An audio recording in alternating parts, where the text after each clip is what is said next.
رجب کے مہینہ میں اللہ تعالیٰ کے نبی کو اللہ تعالیٰ نے اپنے پاس بلایا، جس کو ہم معراج کہتے ہیں، شب معراج، لیلۃ المعراج، اور اس کے لیے اہتمام بھی کیا جاتا ہے عبادات کا، خیرات کا۔ یہ اللہ تعالیٰ کی بہت بڑی قدرت میں سے ایک چھوٹا سا نمونہ تھا کہ 3 کپڑوں میں اٹھایا اور سارے خلا کے پردوں کو چاک کروا کے 7 آسمان کے دروازے کھلوا کر سدرۃ المنتہا پہ جبریل کی بھی بس ہو گئی کہ اس کے آگے اتنا بھی اوپر گیا تو جل کے راکھ ہو جاؤں گا، تو اس سے اوپر آپ تشریف لے گئے، اور پھر عرش خوشی سے جھوم اٹھا، اہتز عرش الرحمن، عرش خوشی سے یوں جھوم رہا تھا۔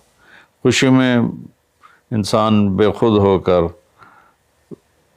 جھومنے لگ جاتا ہے، تو کہ اللہ کا عرش جھومنے لگا آپ کی آمد پر، اور پہلی ہستی ہیں جن کا قدم اللہ کے عرش پر پڑا، اور اللہ تعالیٰ اور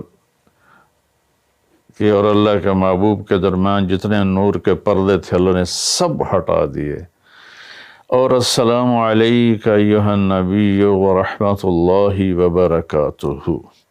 اللہ تعالیٰ نے ایسا خوبصورت سلام پیش کیا، تو اللہ کے نبی پہ قربان جاؤں، انہوں نے اپنی امت کو بھی شریک کر لیا، السلام علینا وعلی عباد اللہ الصالحین، اللہ ہمارے اوپر بھی سلام ہو آپ کا، اور جو میری امت کے نیک لوگ ہیں ان پر بھی آپ کا سلام ہو، آپ کی رحمت ہو۔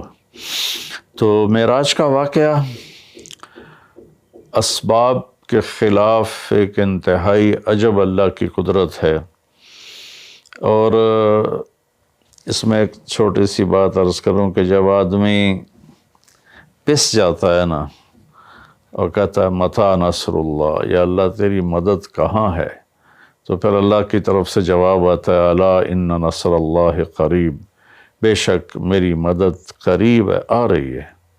یہ واقعہ طائف کے بعد پیش آیا ہے، جب آپ بے بس ہو گئے تھے، پتھر کھا کے شدید زخمی ہوئے، پھر آپ مکہ تشریف لائے تو باہر ٹھہر گئے، اندر آنے کی آپ کی سکت نہیں تھی، اور آپ نے زید ابن حارثہ کو اخنس بن شریک کے پاس بھیجا کہ مجھے پناہ دو، میں مکہ میں داخل ہونا چاہتا ہوں، تو اس نے انکار کر دیا، کہا میں نہیں پناہ دیتا۔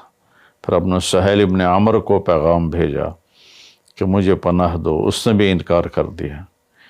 پھر ایک اور عرب کے سردار تھے، ان کو پیغام بھیجا، غالباً صفوان بن امیہ کو پیغام بھیجا کہ مجھے پناہ دو، تو انہوں نے بھی انکار کر دیا۔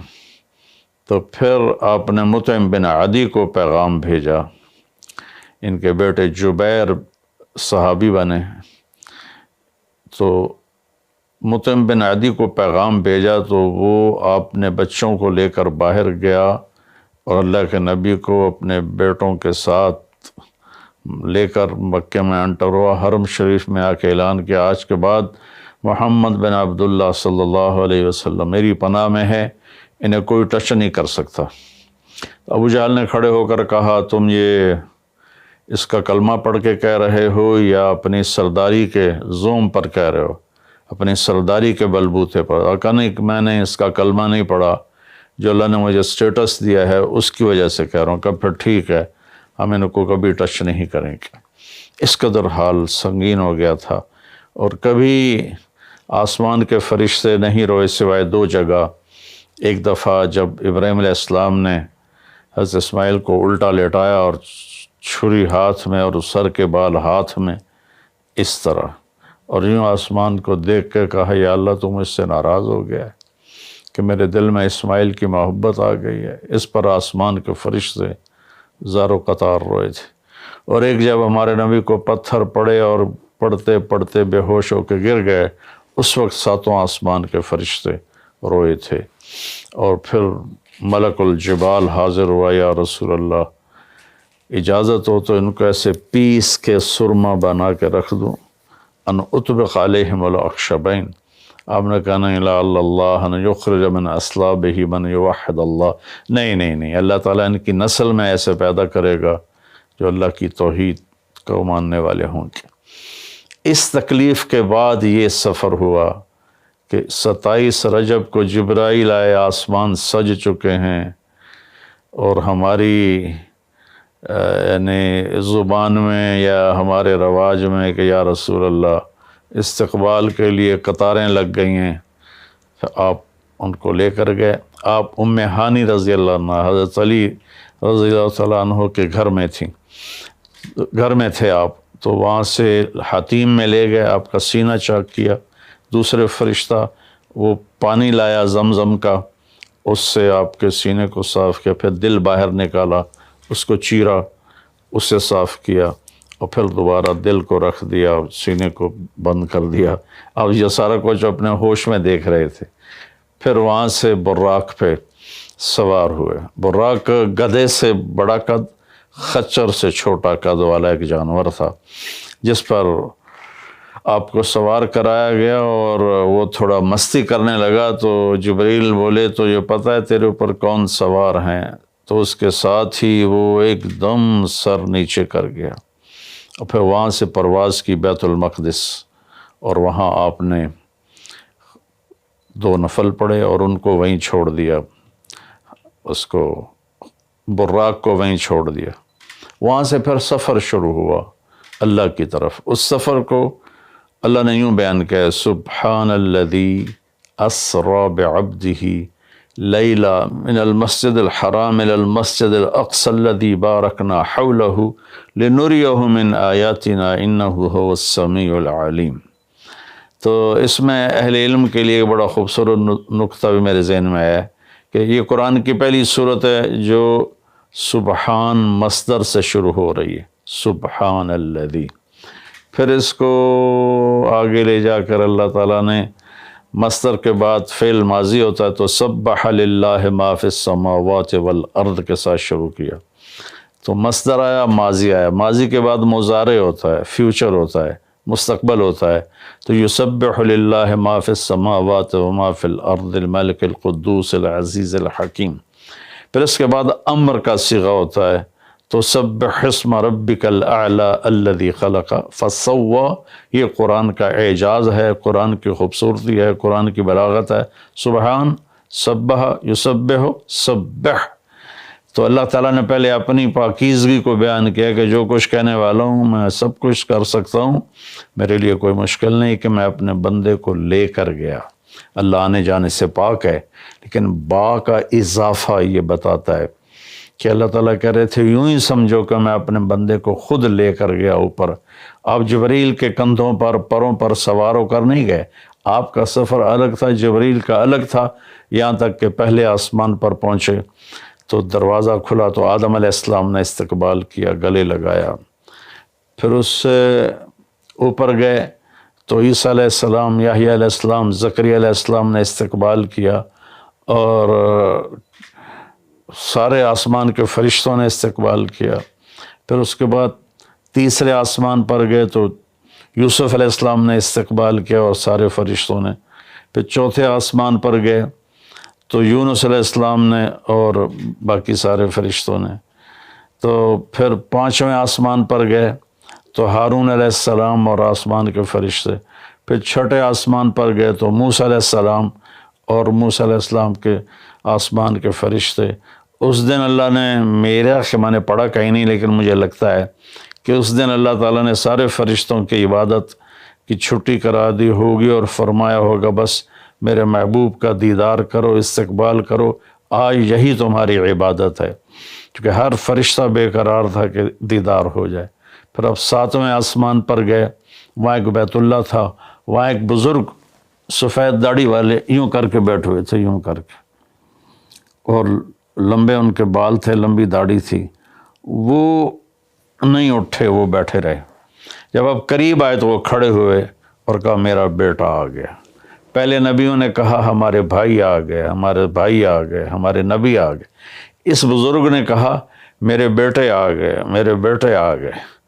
تو آپ نے جبریل سے پوچھا یہ کون بزرگ ہیں؟ تو انہوں نے فرمایا یہ آپ کے دادا ابراہیم علیہ السلام ہیں۔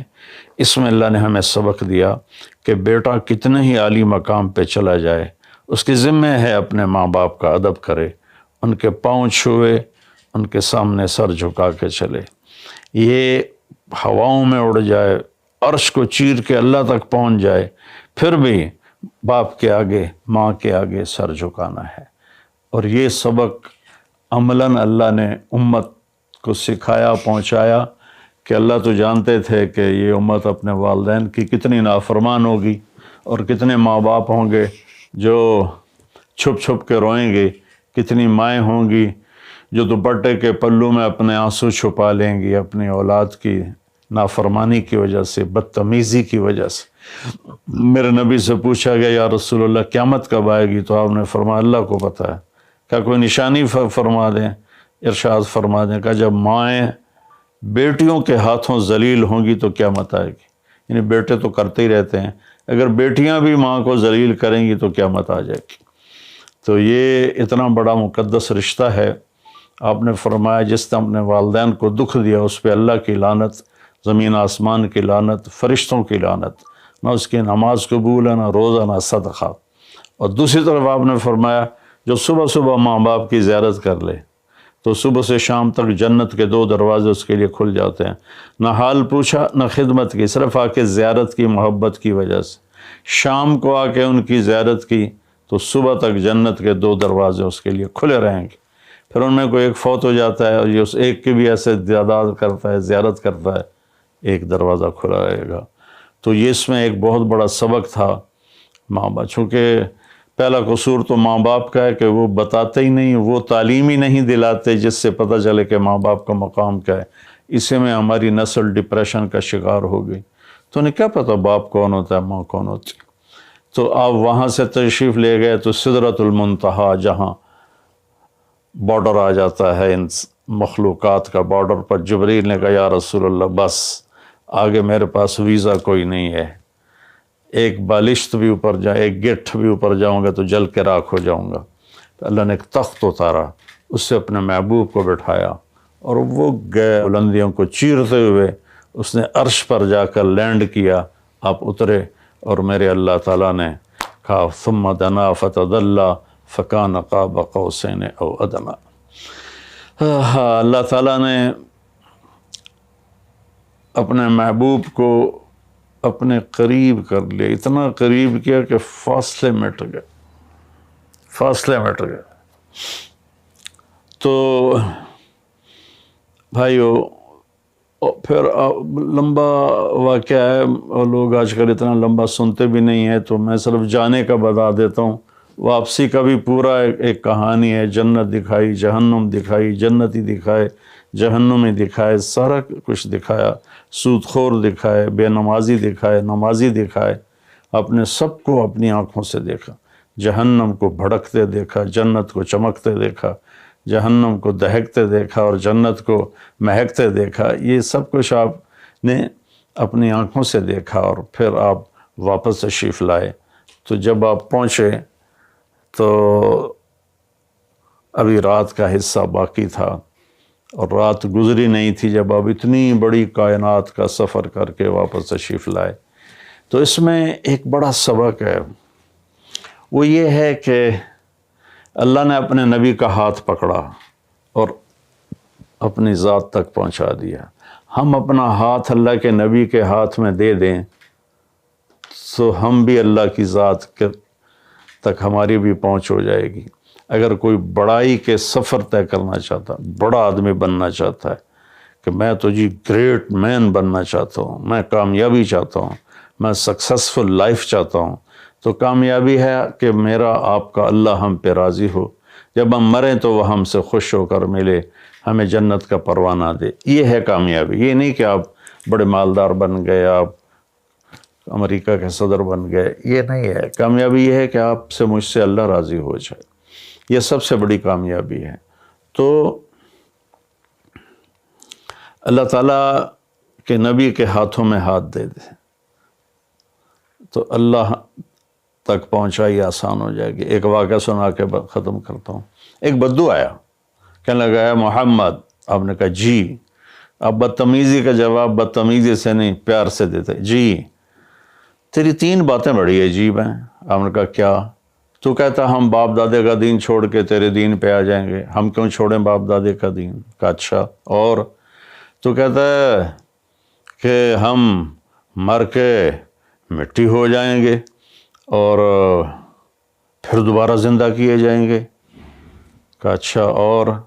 تو کہتا ہے سورے عرب کو تیری امت فتح کر لے گی، ایران اور یورپ کو بھی تیری امت فتح کر لے گی۔ تو یہ کیسی بچوں والی باتیں کہا، ان کو روٹی نہیں ملتی اور یہ سنا رہا ہے ان کو کہ اس سے کیسر اور کسرا 2 بڑے بلاک تھے اس وقت۔ تو آپ نے مسکرا کے فرمایا انشاءاللہ تیری عمر لمبی ہوگی، تو دیکھے گا کہ سارا عرب و عجم میرا کلمہ پڑھے گا، پھر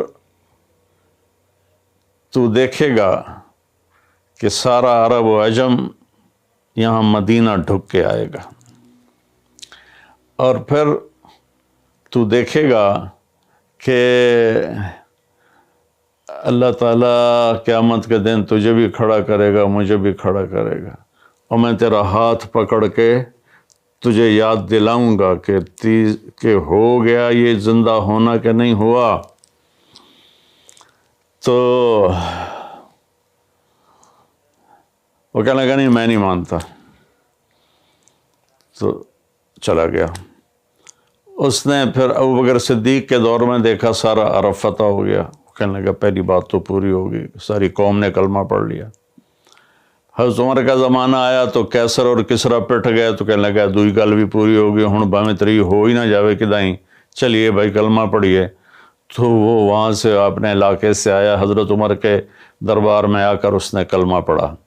جب وہ آپ کی محفل میں آتا آپ اس کے لیے کھڑے ہو جاتے، بڑا اکرام کرتے۔ تو ایک دفعہ فرمایا کہ تم دیکھتے ہو میں اس بدو کا بڑا اکرام کرتا ہوں، میں اس محفل میں تھا جس میں اللہ کے نبی نے کہا تھا کہ رہے گی تیسری بات تو تیرا ہاتھ پکڑ کے بتاؤں گا کہ ہوئی کہ نہیں ہوئی، ہم مر کے زندہ ہوئے ہیں کہ نہیں ہوئے، اور قیامت کا دن جس کا ہاتھ میرے نبی کے ہاتھ میں آ گیا وہ جنت میں پہنچانے سے پہلے کبھی نہیں چھوڑیں گے۔ تو یہ وہ شخص ہے جس کا ہاتھ میرے نبی نے پکڑا ہوا ہے، اس کو جنت تک پہنچا کے چھوڑیں گے۔ تو میرے عزیزوں، میرے بھائی بہنوں، بچوں بچیوں، ہم مختلف قسم کی نافرمانیوں کا شکار ہیں اور اس میں ہم لذت ڈھونڈتے پھر رہے ہیں اور فرسٹریشن کا شکار ہیں۔ ہماری نئی نسل نشوں پہ لگی ہوئی ہے۔ اللہ کے واسطے سب سے ہاتھ چھڑا کر اللہ کے نبی کو اپنا ہاتھ پکڑا دو، آپ کو یوں پکڑیں گے اور اللہ پاک سے جا کر ملا دیں گے، اور فرشتے بھی آپ پر رشک کریں گے۔ یہ واقعہ معراج کی اصل تھیم ہے اور واقعہ معراج کا اصل پیغام ہے کہ کی محمد سے وفاتوں نے تو ہم تیرے ہیں، یہ جہاں چیز ہے کہ لوح و قلم تیرے ہیں۔ السلام علیکم ورحمۃ اللہ۔ دی جائے ایام کی تلخی کو بھی ہنس کے ناصر، غم کو سہنے میں بھی قدرت نے مزہ رکھا ہے۔